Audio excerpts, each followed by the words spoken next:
Hello, everyone. Hope you all doing well. Going to be preaching about ones that pervert the gospel of Christ. Going to title this video, "Beware of those that pervert the gospel of Christ." And I've been seeing this thing online. Jewish rabbis, especially them.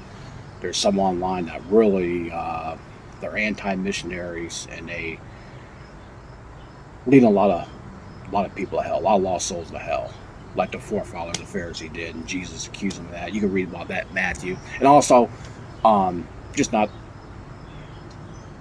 Jewish rabbis, and some things I've experienced with Jews myself, that they twist the scriptures, and not only them, but these some of these church building hirelings. I call them a hireling because they're not a real preacher, and you have to use your discernment. And you ever meet these guys, rebuke them. Don't let them spew all that nonsense. You got to stand strong, Christian. We're soldiers for the Lord Jesus Christ, okay? So we're going to begin here in Isaiah 7, verse 14. Get my glasses there, reading glasses. I'm going to look at some of the things they say here. I'm going to learn to know how to rebuke this. Isaiah 7:14. They deny the virgin birth. Isaiah 7:14. Therefore the Lord himself shall give you a sign. Behold, a virgin shall conceive and bear a son, and shall call his name Emmanuel. Well, that's a prophecy about the virgin birth of Jesus Christ. And a lot of the Jews deny that. They say, if you show them this verse, they'll say, well, the word for virgin is, the Jewish word is, like, I think it's called Alma, A-L-M-A. It means young lady or maid. It doesn't mean virgin, but excuse me. But you go to, check my notes here, Matthew 1:23, the New Testament, translate the word as virgin. Matthew 1:23 in your King James Bible. Follow along. Behold, a virgin shall be with child, and shall bring forth a son, and they shall call his name Emmanuel, which is being interpreted is God with us. So that's another thing.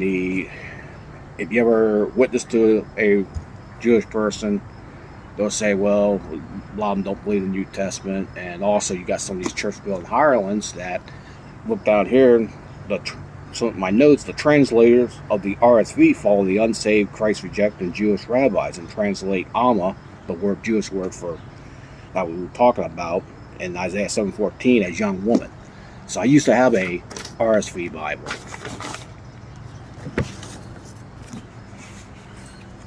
Right here it is. Got from, had this thing before I was saved. So what do you do with it? I'll show you. Throw it away. Get rid of it. You want to keep it for memories? Okay, whatever, but that's what you do. Thought that might help. But yeah, this is, don't believe all this. Jesus never said to translate. He said to search the scriptures, preach the gospel. You get in all this translation deal, Hebrew or Greek, you'll be in for a mess.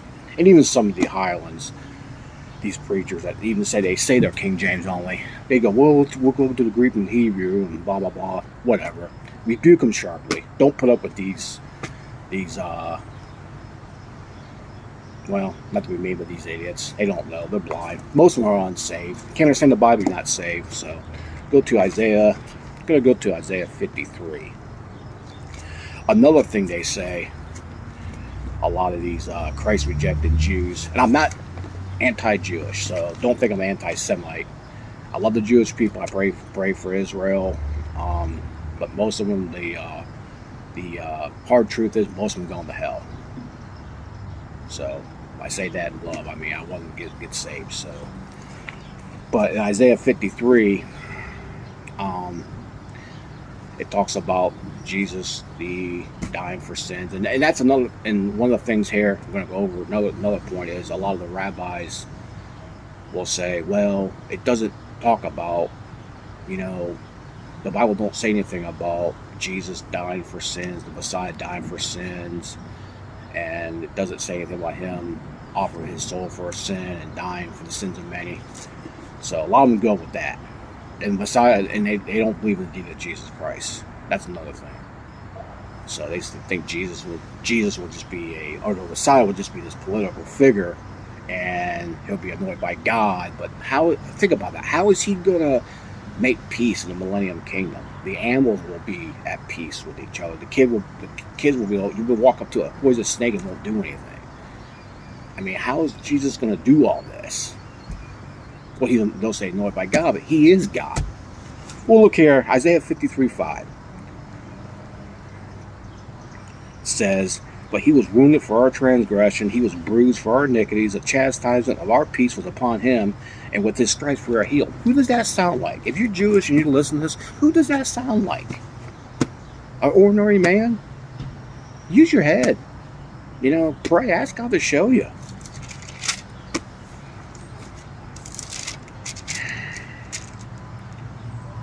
They say it in their Old Testament, their prophet books is called the Tanakh. It said they know nothing in the Tanakh about the Messiah dying for sins or offering his soul for sin. Well, we'll see here. Isaiah 53:10. "Yet it pleased the Lord to bruise him. He hath put him to grief. When thou shalt make his soul an offering for sin. He shall see his seed, and he shall prolong his days, and the pleasure of the Lord shall prosper in his hand. He shall see the travail of his soul, and he shall be satisfied. By his knowledge shall my righteous servant justify many, for he shall bear their iniquities." It doesn't say, if you're out there, Jew, non-Jew, don't say he's going to die for sins. Part of verse 10 here, "He hath put him to grief when thou shalt make his soul an offering for sin." Huh? Think about this. Oh, boy. Another verse, Isaiah 53:12. "Therefore, I will divide him a portion with the great, and he shall divide the spoil with the strong, because he hath poured out his soul unto death. And he was numbered with the transgressions. He bare the sin of many, and made intercession for the transgressors." The Messiah won't die for the sins of the people? Think about this. I know, change the translation, like playing chess with someone, and you have them, have them beat, and they change rules of the game. Translation, all translations wrong. Guy can't write a book, King James Bible. Think about that, man. Use your head. Think. Well, you can't because you're not saved. You don't have the Holy Spirit in you, and well, move on. Anyway, we'll go to Isaiah chapter 9.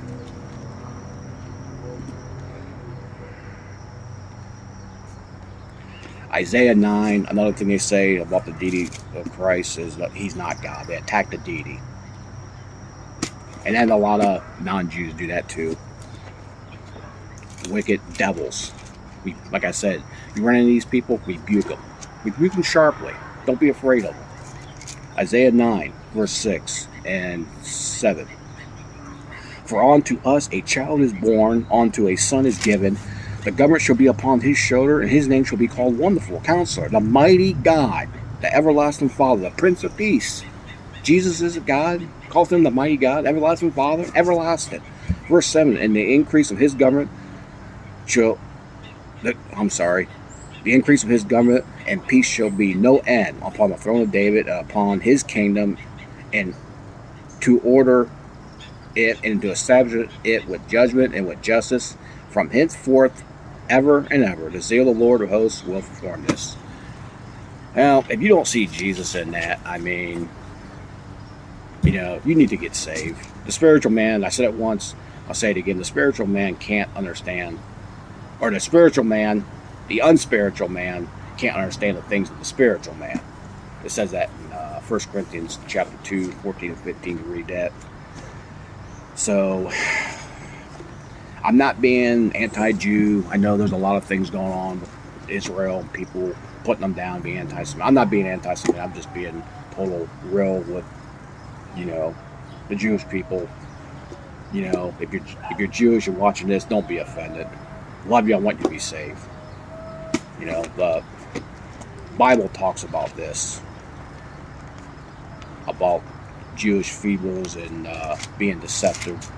Go to Titus 1:14.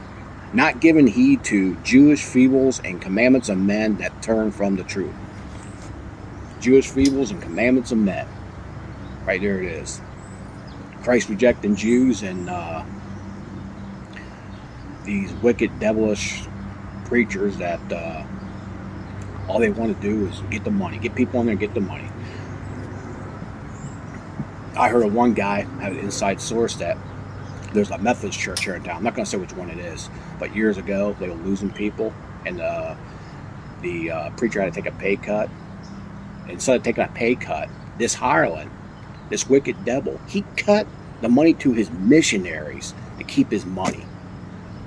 I mean, come on. How wicked is that? That's just wrong. I mean, this is why I don't care to do organized religion anymore. This is why I love the church builds. You know, I said once, I'll be honest with you, my grandkids go, I go with them sometimes, just check it out. I don't trust organized religion whatsoever. No.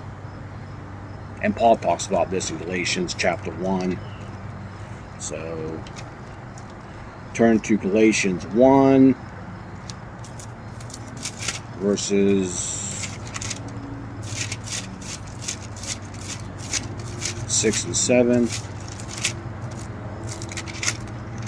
Galatians 1, 6 and 7. I marvel that ye are so soon removed from him that called you into the grace of Christ onto another gospel. Verse 7. Which is not another, but there be some that trouble you and will pervert the gospel of Christ. Some of these wicked devils, they don't exactly say it's not true, or you know, they don't cuss at you and say you're an idiot. They just they try to pick at it. That's one thing the devil is good at. Just pick. Doubt, like in the Garden of Eve. That's how the devil got Eve to sin. Well, you know, he didn't say this or that. You know, you take a bite of the apple. Have you bitten that apple? Don't listen to the ones that try to make you doubt your faith. Witness to them, and if they don't listen, well, they're a heretic, like the book of Titus says. So,